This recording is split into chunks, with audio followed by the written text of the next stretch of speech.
In the first place, we should manage the name. Trust the advertising build up, and you'll think the first 1968 Porsche 911T, remaining for touring, was considered as a stripped back lightweight driver's auto adjusted for the open street, and that this cutting edge 911T pays respect to that legend. It does nothing of the sort. 50 years prior, the 911T was a cut value, destitution spec 911 intended to help deals.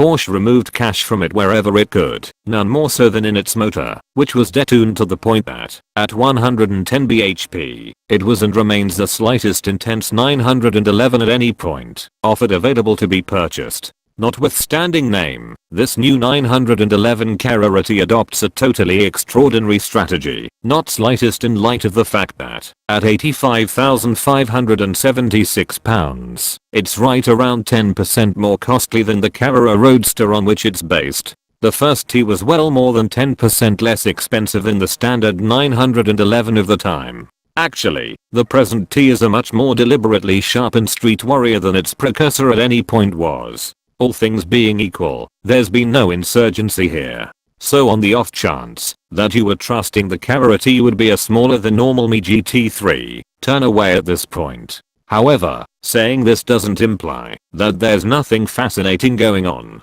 The engine is a stock 3.0 litre turbocharged Carrera unit, similar to its 7-speed manual gearbox. Yet, the shifter has been made somewhat shorter and the entire thing goes through the last drive from the Carrera RS, dropping the outfitting more than a touch. More noteworthy still is the standard restricted slip differential, Porsche's profoundly variable PASM versatile damping framework, and the 20mm suspension drop that accompanies it, 20N edges and standard fitment of the Sport Chrono pack, with its guiding wheel mounted mode switch. It has sport stabilitates, as well. These things alone would add up to nearly the extra cost asked by Porsche were it conceivable to fit them all as choices to a Carrera. For wheel controlling, inaccessible on the Carrera, turns into a choice here. Up until now, so great.